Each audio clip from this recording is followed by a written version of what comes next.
Hello, അപ്പൊ മാണിക്കോത്ത് പാലത്തേക്ക് പോയിട്ടുള്ള part 2 video ആണിത്. അപ്പൊ എന്തായതെന്നൊക്കെ അറിയണമെങ്കിൽ പാർട്ട് 1 ഒന്ന് കണ്ടിട്ട് വന്നോളൂ. ആ വീഡിയോ ഓൾറെഡി കണ്ടവരാണെങ്കിൽ ഇതൂടെ കണ്ടൊന്ന് സപ്പോർട്ട് ചെയ്യണം. അങ്ങനെ ഞങ്ങൾ കസിൻസ് എല്ലാവരും കൂടെ ഫുഡൊക്കെ കഴിച്ചിട്ട് നേരെ മാണിക്കോത്ത് പാലത്തേക്കാണ് പോയെന്ന് കഴിഞ്ഞ വീഡിയോ പറഞ്ഞിട്ടുണ്ടായിരുന്നു. അപ്പൊ അവിടെ എത്തിയതിനു ശേഷം എന്തൊക്കെ സംഭവിച്ചെന്ന് പറയാം.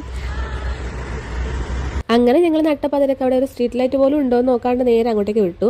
പക്ഷേ സ്ട്രീറ്റ് ലൈറ്റ് ഇല്ലെങ്കിൽ അവിടെ വേറെ ആൾക്കാരുണ്ടായിരുന്നു ഞങ്ങളെ കൂടാണ്ട്. അങ്ങൊരു കോണിലായിട്ട് ഒരു ചെറിയ സ്ട്രീറ്റ് ലൈറ്റ് കാണാം, എന്നാലും എല്ലായിടത്തും വെളിച്ചൊന്നും അങ്ങനെ കിട്ടുന്നില്ല. പിന്നെ പതിവ് പോലെ കുറെ ഫോട്ടോസും വീഡിയോസും ഒക്കെ എടുത്തു. അതിനിടയിൽ പിള്ളേർ ഇതാ വണ്ടിയൊക്കെ അങ്ങോട്ടും ഇങ്ങോട്ടും ജസ്റ്റ് ഓടിച്ചൊക്കെ നോക്കുന്നുണ്ട്. ഫോട്ടോസ് എടുക്കാൻ ലൈറ്റ് ഇല്ലെങ്കിലും ഞങ്ങൾക്ക് ഫ്ലാഷ് തന്നെ ധാരാളം. പിന്നെ ഞങ്ങൾ അധികം സമയം അവിടെ നിന്നില്ല, കുട്ടിയൊക്കെ ഉറക്കൊക്കെ വരുന്നുണ്ടായിരുന്നു. അതുകൊണ്ട് ഞങ്ങൾ നേരെ എന്റെ വീട്ടിലേക്ക് തന്നെ പോന്നു. അങ്ങനെ വീട്ടിലെത്തിയതിനു ശേഷം അവർ ഡ്രസ്സൊക്കെ മാറിയിട്ട് ഐസ്ക്രീം കഴിക്കേണ്ട പരിപാടിയാണ്. ചോട്ടാസ് കണ്ടു ഉറങ്ങിയോണ്ട് അവർക്കൊന്നും കിട്ടിയില്ല. ഇത് അവർ കൊണ്ടുവന്നുകൊണ്ട് ഞങ്ങൾ വാങ്ങിയതുണ്ടായിരുന്നു. അങ്ങനെ ഐസ്ക്രീം ഒക്കെ കഴിച്ചതിന് ശേഷമുള്ള മെയിൻ പരിപാടി നിങ്ങൾ തന്നെ കണ്ടോ.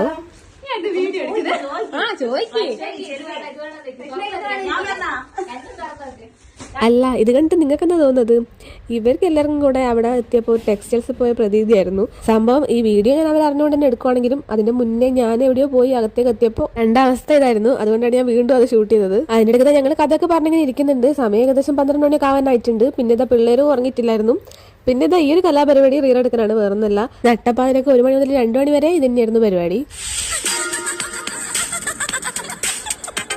അങ്ങനെ ഫുള്ള് റീൽസും കഥകളായിട്ട് ഇരുന്നിട്ടുള്ള ഒരു രാത്രിയായിരുന്നു അത്. വെറും രാത്രിയല്ല, ഉറക്കമില്ലാത്തൊരു രാത്രി. രാത്രി നല്ലോണം ലേറ്റ് ആയിട്ടുണ്ടെങ്കിലും രാവിലെ അത്ര ലേറ്റ് ആയിട്ട് എഴുന്നേക്കാൻ പറ്റില്ല. കാരണം ചോട്ടാസൊക്കെ നേരത്തെ തന്നെ എഴുന്നേറ്റ് എല്ലാവരെയും വിളിച്ചങ്ങ് എഴുന്നേപ്പിച്ചു. പിന്നെ മെയിനായിട്ട് ബ്രേക്ക്ഫാസ്റ്റ് അങ്ങനെയൊക്കെ റെഡിയാക്കായിരുന്നു. എല്ലാവരും കൂടെ അതൊക്കെ റെഡിയാക്കിയിട്ടുണ്ട്. കലാവിരുതാണ് ഇവിടെ കാണിച്ചു വെച്ചത്. ഇപ്പൊ എന്നെ മാളൂരിന്ന് വിളിച്ചത് വിധൂട്ടനാണ്, ഏച്ചിന്റെ മകനാണ്. അപ്പൊ അവനും എന്റെ അനിയനും കൂടിയാണ് കിച്ചണിൽ ചപ്പാത്തിയും കാര്യങ്ങളൊക്കെ ഉണ്ടാക്കാൻ വേണ്ടിയിട്ട് ഭയങ്കര ഹെൽപ്പ് ചെയ്യുന്നത്. അപ്പൊ അവൻ അതിന്റെ കാര്യം പറയാൻ വേണ്ടി വന്നായിരുന്നു. അങ്ങനെ പിള്ളേർക്കൊക്കെ ഫുഡും കാര്യങ്ങളൊക്കെ കൊടുത്തതിന് ശേഷം എല്ലാവരും കൂടെ ചായയൊക്കെ കുടിച്ചു. പിന്നെ എല്ലാവർക്കും തിരക്കായിരുന്നു. ഓരോരുത്തർക്ക് ഓരോ സ്ഥലത്തൊക്കെ പോകാനുണ്ടായിരുന്നു. അപ്പൊ പിന്നെ അധികം സമയം അവർ നിന്നില്ല. എല്ലാവരും ഇത് റെഡിയാവുക ചെയ്തു ഇറങ്ങുവാണ് പോകാൻ വേണ്ടിയിട്ട്. അപ്പൊ അത്രേ ഉള്ളൂ ഈ ഒരു വീഡിയോ. അപ്പൊ എല്ലാവരും പാർട്ട് 1 ഉം പാർട്ട് 2 ഒക്കെ കണ്ട് സപ്പോർട്ട് ചെയ്യണം. ലൈക്കും കമന്റും മറക്കണ്ട. ബൈ.